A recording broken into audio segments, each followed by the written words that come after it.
નમસ્કાર શિક્ષક મિત્રો, આજનો આપણો ટોપિક છે મતદાનનું મહત્વ. લોકશાહીની અંદર સૌથી મોટો અધિકાર એ આપણો મતદાનનો છે. અને મતદાનનું મહત્વ સમજાવતો એક આપણે નિબંધ લઈને આવ્યા એની વાત કરીએ.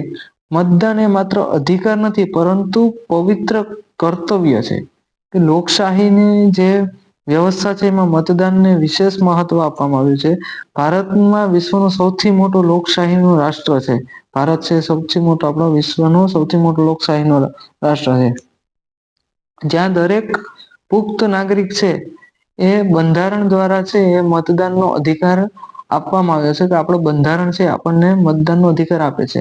મતદાન દ્વારા નાગરિકો પોતાનો પ્રતિનિધિઓની પસંદગી કરે છે અને દેશમાં જે શાસન છે એ શાસનમાં પરોક્ષ રીતના પોતે છે એ ભાગ લે છે.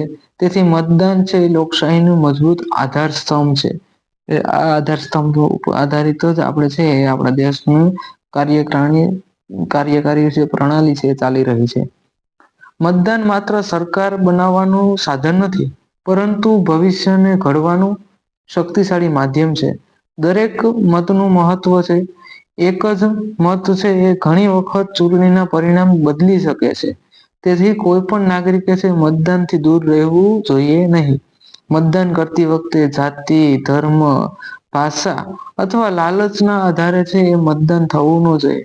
મતદાન હંમેશા થાય ત્યારે ઉમેદવાર છે એ પ્રામાણિક છે, કાર્યક્ષમતા, લોકહિતના કાર્યને ધ્યાનમાં રાખી અને જો મતદાન કરવામાં આવે તો એની ઉપર છે એ આપણે સારું રિઝલ્ટ મળી શકે છે.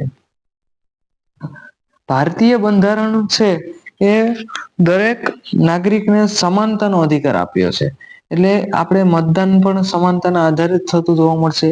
આ સમાનતા છે એ લોકશાહીની સૌથી મોટી તાકાત છે કે જે ચૂંટણી પંચે છે નિષ્પક્ષ અને પારદર્શક ચૂંટણી છે એ યોજી અને લોકશાહીને વધુ મજબૂત બનાવે છે.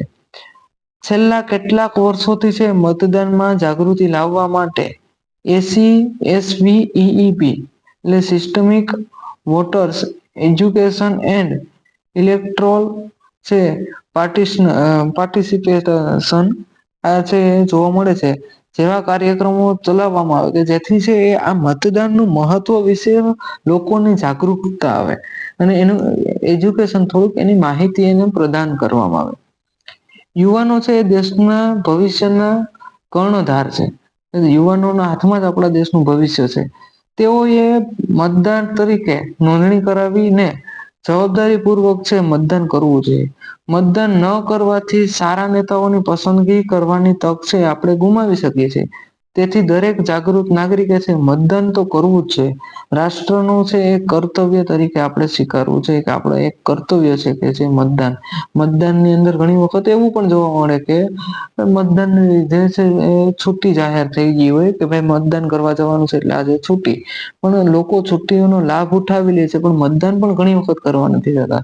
તો આ એક નેગેટિવ પોઈન્ટ છે કે મતદાન કરવા જવું જ જોઈએ. મતદાનનો સાચો અર્થ માત્ર મત આપવાનો જ નહીં પરંતુ લોકશાહીના મૂલ્યોનું રક્ષણ કરવાનું પણ છે. શિક્ષિત અને જાગૃત જે મતદારો છે એ દેશના સારા નેતૃત્વ તરફ દોરી જાય છે. જ્યારે નાગરિકો પોતાના મતનો યોગ્ય ઉપયોગ કરે છે ત્યારે લોકશાહી છે એ વધુ મજબૂત બને છે અને રાષ્ટ્રના વિકાસમાં નવી દિશા મળતી જોવા મળશે કે જેથી છે એ આપણા રાષ્ટ્રનો સારો વિકાસ થઈ શકે. એક આપણે એમ કહી શકીએ કે જે બળદગાડું હકવનાર છે એના હાથમાં જો રાંડવું હોય તો એ રાંડવું વ્યવસ્થિત એક દિશા આપી શકે. એટલે એક સાચી દિશા માટે એક સાચો નેતા પસંદ થાય તે માટે મતદાન કરવું જોઈએ. અંતમાં શું કહી શકીએ તો અંતમાં તો આપણે એટલું જ કહી શકાય કે મતદાન આપણે એટલું કહી શકીએ કે મતદાન છે એ લોકશાહીનો આત્મા છે. દરેક નાગરિક દરેક મત છે એ દેશનો વિકાસ, સુશાસન, સમૃદ્ધિમાં મહત્વનો ફાળો આપે છે.